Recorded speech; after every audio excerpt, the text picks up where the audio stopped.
I'm Dalton Barrett for News Radio WGNS, and here are some of the top stories impacting Rutherford County on your Rutherford Roundup for Monday, April the 6th, 2026. In Murfreesboro, a long-anticipated transformation is beginning to take visible shape, even as several other downtown redevelopment efforts remain stalled. The daylining of Town Creek, once buried beneath the bottoms in the 1950s, is now emerging as the most tangible sign of progress construction along Northwest Broad Street that's paving the way for a pedestrian-friendly greenway, complete with water features, gathering spaces, and new connections stretching from the Discovery Center to Cannonsburg Village. City Manager Darren Gore calls the project a game changer, with phased developments expected through 2031. Mayor Shane McFarland says the creek restoration must meet a federal deadline of October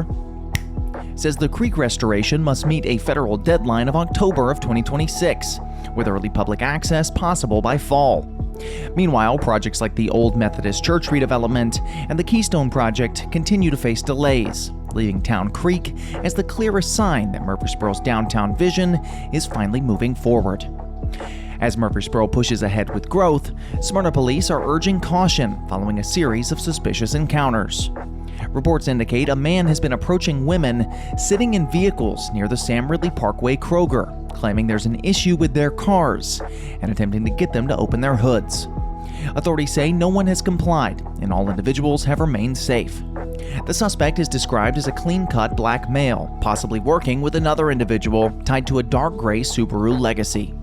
Police have increased patrols and remind residents to trust their instincts and leave immediately if a situation feels unsafe.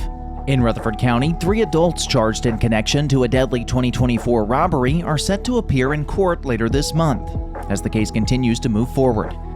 Authorities say 54-year-old Harlan Dwayne Webb was fatally shot at a Smyrna gas station during what investigators described as a botched robbery. Following an extensive investigation, suspects Rocky Melton, Shazy R. Rainey, and Bill Mahan Jr. were indicted on multiple serious charges, including first-degree murder. Assistant District Attorney Trevor Lynch outlines how the incident unfolded. The investigation revealed that Mr. Melton, Miss Rainey, Mr. Mahon, and the juvenile suspect attempted to rob Harold Webb. Mr. Webb resisted. He was shot by the juvenile suspect. Police later apprehended Mr. Mahon and the juvenile suspect. A plea hearing is now scheduled for April 30th in Rutherford County Circuit Court, with all 3 defendants remaining in custody as the judicial process continues. Meanwhile, in Murfreesboro, police are investigating an attempted ATM theft that caused significant damage but yielded no cash. The early morning incident occurred at a Chase Bank on Memorial Boulevard, where suspects used 2 stolen pickup trucks taken from Davidson County to try and pull the ATM from its foundation using heavy chains. Officers found 1 truck still attached to the machine, while the second was abandoned nearby in a residential area. Detectives say the operation appeared coordinated, but ultimately failed. Murfreesboro police are now asking residents near Haynes Haven Lane and James Drive to review surveillance footage as investigators work to identify those responsible and track their movements following the attempted theft. With tax season upon us, a new report highlights Tennessee's relatively light burden when it comes to state and local taxes.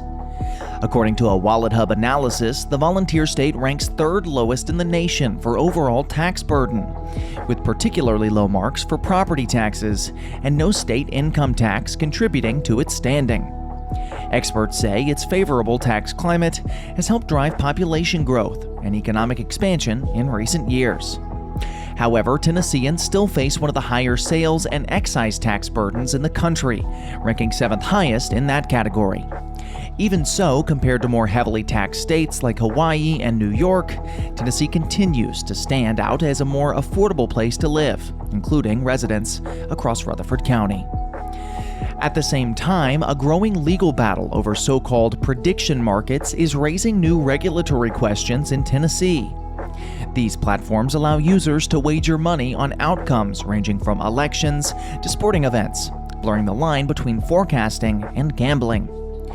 State officials in Tennessee have issued a cease and desist order against one such company, Kalshi, arguing the activity resembles unlicensed sports betting. However, the company is pushing back in federal court and for now continues operation. The outcome of this dispute could have significant implications, particularly as Tennessee tightly regulates traditional gambling and relies on lottery revenue to fund scholarships. As the debate unfolds, concern remains about oversight, fairness, and the potential financial impact on public programs.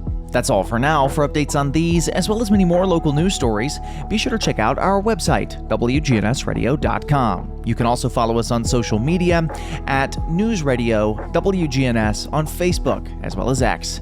If you're enjoying the show, be sure to leave a rating or a review on Spotify and iTunes, a comment on YouTube, or share it with a friend.